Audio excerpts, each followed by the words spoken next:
My name's Brady Robards, and I'm an Associate Professor of Sociology at Monash University, and I'm here in beautiful Naarm, Melbourne, Australia. I also have the privilege of being a member of the local organising committee of the ISA's 2023 World Congress of Sociology, which I'm incredibly excited about. I'm coming to you today from the unceded lands of the Wurundjeri people of Kulin Nations, and I pay my respects to their elders, past and present. Today, I'm very pleased to be joined by Professor Sari Hanafi, who is a professor of sociology at the American University of Beirut and chair of the Islamic Studies program. Of course, Sari is also the president of the International Sociological Association, here to talk with us about the upcoming World Congress of Sociology here in Melbourne, Australia. So, Sari, thank you so much for joining me today. To start off with, can you tell us a bit about... Thank you. To start off with, can you tell us a little bit about why people should come to the World Congress? Well, it is really time after 2 years of this pandemic, and we are all tired from virtual meetings. I think nothing would replace the conviviality of the face-to-face encounters.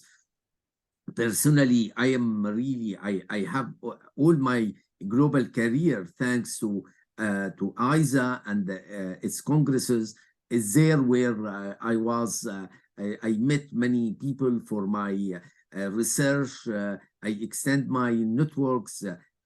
Historically, I work on a topic where about Palestinian refugees and diaspora. So it was really concerning a region, maybe a country, and then I found myself writing about all sorts of diasporas, and then of course about knowledge production. So I would say it's really extremely important, all these side meetings beyond the attending all the panels.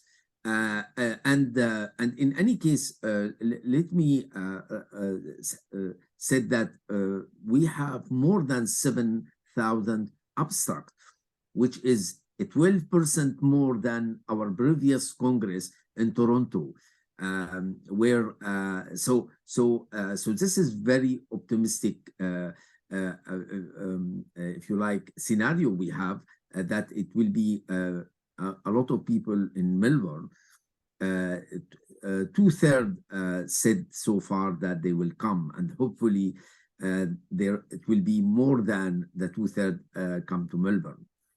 Fantastic. It's so exciting to hear about so many people interested in joining the Congress and coming to Melbourne. You've obviously been involved in the association for a long time and have seen many World Congresses. So it's really exciting to see the World Congress coming to Melbourne. We're very excited to be hosting everyone and welcoming everyone to Australia. But Sari, tell us, what's one or two things that you're most looking forward to from the program that you've put together? Like, what are some activities or sessions or panels that you're most excited about? Well, first, let me remind everyone the title of this Congress: Resurgent Authoritarianism, Sociology of New Entanglements of Religions, Politics, and Economy. So, as you said, when I wrote the first draft of the call for papers for this Congress, actually it was really the authoritarianism was mainly located in the global South. Now we see the spread of authoritarianism, unfortunately, everywhere, including global North, with a new version. Call it populism, but also it has some connection to the authoritarianism. So, if you like, the topic is really interesting now, is a very timely and reflect the if you like, this gradual symbolic thickening of public culture through combination of extreme nationalist and religious fervor. And notably, when a national conservative project replaces the political liberal project in many countries, and the public reason become incapable of dealing neither with a unified conception of justice, nor with different conceptions of the good in society, or the conception of good life, if you like. So we live in a very hierarchical polarizations in each society, not only between societies. So this is where really the importance of such Congress to bring a more reasonable public debate after being this debate often impossible. We live in a demagogical times animated by vertiginous rise of populism and many levels of misunderstanding between the religious and the secular in our scholarship and media, in the relationship to politics, to economy, and to culture.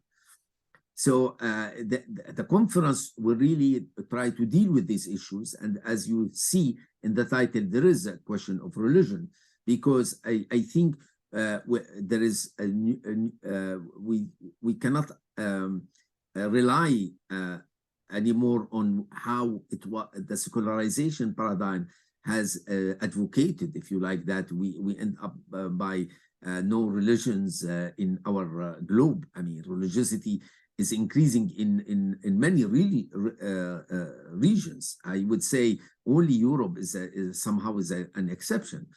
And secularism also become in some countries a civic religion against other religions, particularly of the population originated from migrations. So really, we need to talk about what kind of secularism, the multiple secularities that it exists in our societies, and how religion can be positive or negative impact on our social justice, claim of justice, and equity. Right. Thank you so much. There's so much to talk about there and much to discuss when we meet together in Melbourne for the World Congress. I think that's great. That gives people a sense of, some of the themes that we'll be exploring here in Melbourne. And of course, the ISA is so broad, those 7,000 abstracts covering so many different areas and topics. I think people will be able to find something for all manner of sociology that they're interested in. Any final words, Sari, before we wrap up? Yeah, I mean, first of all, I mean, we have, as you said, many panels to treat any research topics that sociologists worldwide would like to tackle, what is their ongoing research. But maybe I should highlight our two presidential panels and the semi-plenaries. And I would like, of course, to thank the program committees that they contribute heavily on this. First of all, our semi-plenaries, we brought people from all over the world. I mean, really, we were very sensitive to gender and geographical diversities. We were very sensitive to if you like, to bring diversity of theoretical approach. So the semi-plenaries, we divide them into 4 themes: secularism, 1; neoliberalism; authoritarianism; and populism. So these are the 4 themes of our semi-plenaries. 4 presidential panels. So we have 2. One in the opening and one in the closing. In the opening, it was entitled "Liberalism, the Other, and Religion," and it's a kind of connecting moral philosophy and political philosophy to sociology. So this is why I brought 2 philosophers and 2 sociologists. French philosopher Cécile Laborde will defend minimal secularism, while Palestinian philosopher Azmi Bishara will argue that the comprehensive liberalism can be promoted if it's basic values like civil liberties and individual autonomy are reproducible in the context of the prevailing culture.